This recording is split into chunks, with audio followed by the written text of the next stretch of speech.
The last thing my grandmother ever said to me was not goodbye. It was, "Don't open it until after." I was 22. I didn't know what after meant.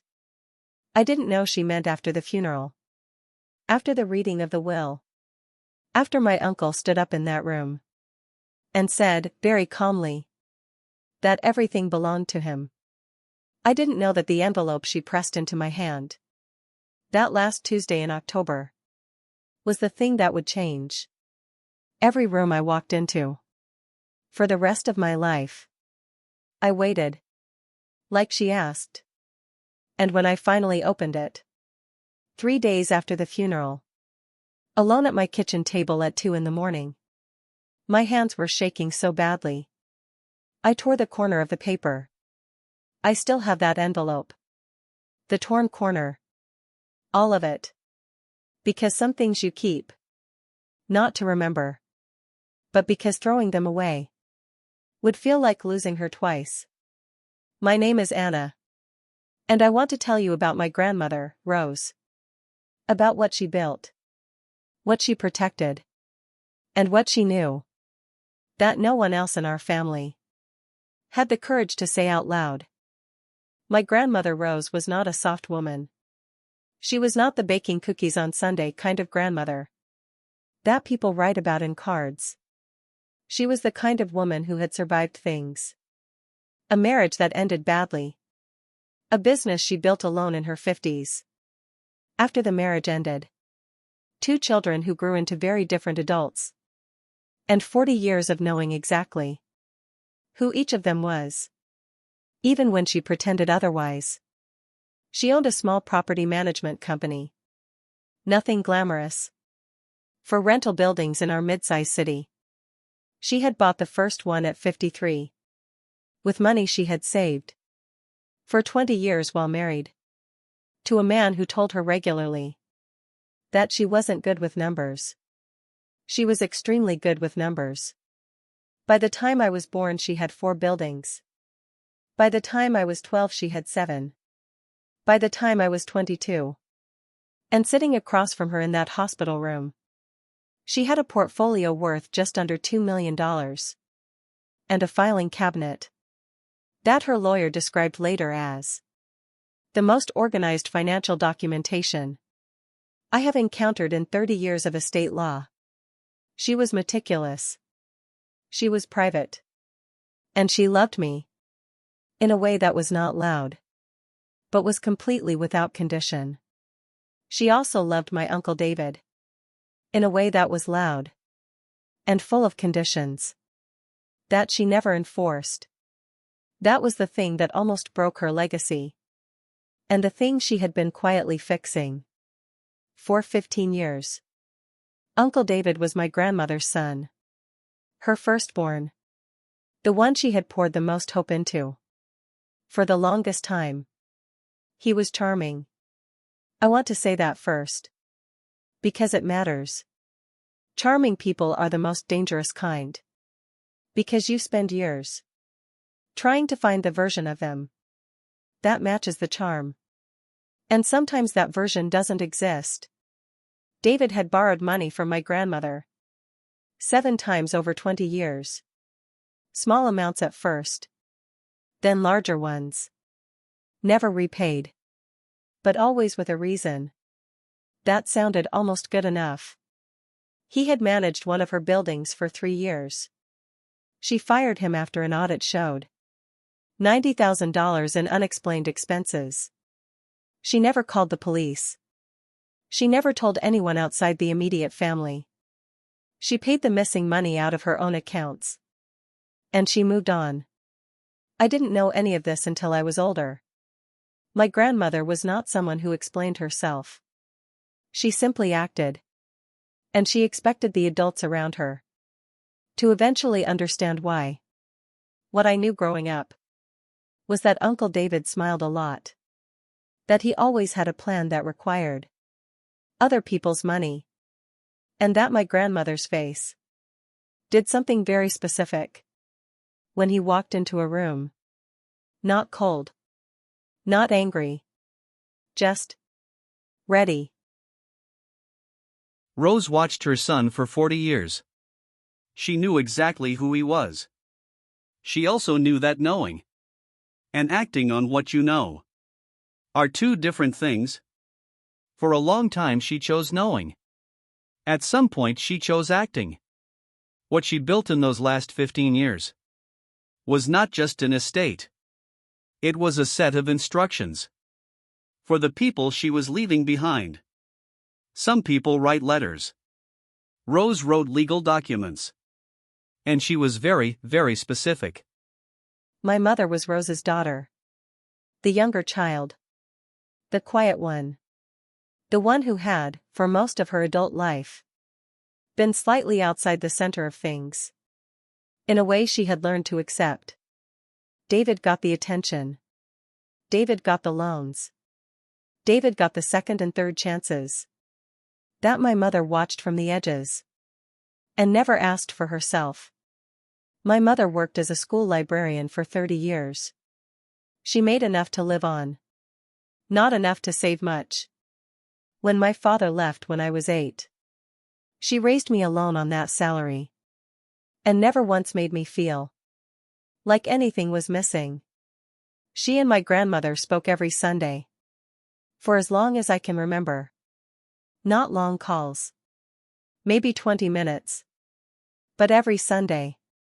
Without exception. Even at the end. Even when speaking took effort. I asked my mother once if she ever felt like she had been treated differently than David. She was quiet for a long time. Then she said, "Your grandmother had her reasons for everything she did. I stopped needing to understand them a long time ago." I think about that answer a lot now. Because it was not the answer of someone resigned. It was the answer of someone who already knew. My grandmother was diagnosed in February. Stage 3. Lung. She had never smoked a day in her life. She told me before she told David. I don't know why she made that choice. I didn't ask. Some things you receive without needing to understand the reason. She called me on a Thursday evening. She said, "I need you to come this weekend. Bring nothing. Just yourself. And bring a few hours." I drove 4 hours on Saturday morning. She made tea. We sat at her kitchen table. The same table where I had done homework as a child. Where she had taught me to read a balance sheet. When I was 15. Where she had told me, once, very seriously, that the most important skill a woman could have was the ability to understand exactly what she owned. She told me about the diagnosis. She told me the prognosis. She was precise about both. No euphemisms. No softening. Just the facts, clearly stated. The way she had always spoken. Then she said, "I have been working with my lawyer for 12 years. On how this ends. Everything is in order. You don't need to worry about any of it." I said, "Grandma, I'm not worried about the estate." She put her hand over mine. She said, "I know you're not. But I want you to know it anyway. Because after I'm gone, people will say things. And I want you to already know the truth. Before they start talking." She was looking at me very directly. The way she looked. When she was making sure something had landed. I nodded. I understood. She lived for 8 more months. She spent most of them working. Not on the business. She had sold the last 2 buildings the year before. Quietly, at good prices. To buyers she had vetted herself. The remaining estate was liquid. Managed. Structured in ways I would only understand later. She worked on other things. Phone calls I wasn't part of. Meetings with her lawyer that she attended alone. A filing cabinet that she reorganized twice. And then locked. David visited 4 times. Each visit ended with a conversation. I was not in the room for. Each time, afterward. My grandmother's face did that thing. Not cold, not angry. Just ready. My mother visited every 3 weeks. She helped with practical things. Groceries. Doctor appointments. Medications. She never asked about the estate. Not once. I know this because my grandmother told me. She told me in September. 2 months before the end. During one of the last Saturday visits. When she could still sit at the kitchen table. She said, "Your mother has never asked me for anything. In 47 years. Not once. She said it the way you say something. That has cost you a long time to see clearly." Then she handed me the envelope. The one I was not to open until after. Her handwriting on the front. My name. Nothing else. 8 months. Rose knew exactly how long she had. And she used every week of it. Not to say goodbye. She was not a goodbye kind of woman. To make sure that what she had built would land exactly where she intended. And that the people who expected to take it would find something they had not planned for. She was 78 years old. And she was still 3 steps ahead of everyone in the room. My grandmother died on a Tuesday in November. At home. In her own bed. The way she had specified in her advance directive. The funeral was on Friday. 53 people came. I counted. Not because I needed to. Because I needed something to do. With my hands and my eyes. That wasn't looking at the casket. David spoke. He was very good. Warm. Full of specific memories that sounded real. People cried. I watched him at the podium. And I thought about $90,000. In unexplained expenses. And I kept my face very still. My mother sat beside me and held my hand. She didn't speak during the service. She didn't need to. Afterward, at the house. David found me in the kitchen. He put his arm around my shoulders. In the way people do at funerals. When they want something to look like comfort. He said, "We should talk soon. About the estate. There are things we need to sort out together." I said, "Of course." I smiled. I went back to the guests. The envelope was in my bag the whole time. The will reading was the following Monday. My grandmother's lawyer was a woman named Patricia. 70 years old. Gray hair. A suit the color of slate. She sat at the head of a conference table. And she had the particular stillness of someone who has done this many times. And knows exactly what is about to happen. David was there with his wife. My mother was there. I was there. 2 other relatives who were left small specific bequests. Patricia read the document. She was precise. Methodical. No drama in her voice. The small bequests went first. A cousin received a piece of jewelry. A neighbor received a specific painting. Each one named. Each one explained in a single sentence. Then Patricia looked up. She said, "The remainder of the estate. Comprising liquid assets, investment accounts. And the proceeds from the sale of all real property. Totaling approximately $1,800,000. Is left, in its entirety. To Margaret. My mother's name is Margaret." The room was completely silent. For approximately 4 seconds. Then David said, "I'm sorry, can you repeat that?" Patricia repeated it. Exactly. Without inflection. David said, "There must be some kind of error." Patricia said, "There is no error. Mrs. Rose amended this document 7 times. Over the course of 15 years. The final version was signed and witnessed 18 months ago. I have the full documentation available. If you would like to review it." David looked at my mother. My mother was looking at her hands. Very still. Like she was trying not to Break something by moving too fast. $1,800,000. To Margaret. Entirely. David had spent 15 years. Assuming. Assumptions are expensive that way. And Patricia had 15 years of amendments. 7 of them. Each one more specific than the last.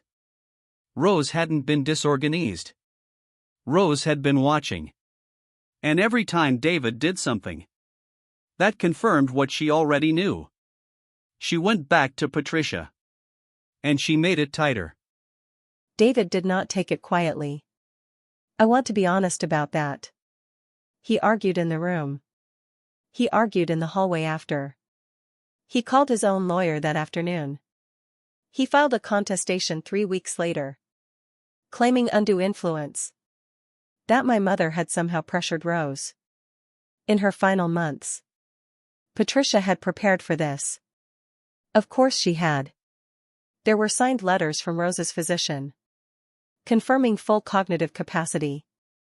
At the time of each amendment, there were notarized statements from 2 independent witnesses who had been present at the final signing. There was a recorded video. Rose, 18 months before her death, stating clearly and calmly, in her own words, why she had made the choices she had made. In the video she was very specific. About the $90,000. About the 7 loans that were never repaid. About the 3 times she had restructured her own finances to compensate for his decisions. About the fact that she had given him every opportunity she could find to be a different kind of person. And that she had stopped waiting for that version of him to appear. The contestation was withdrawn 6 weeks after it was filed.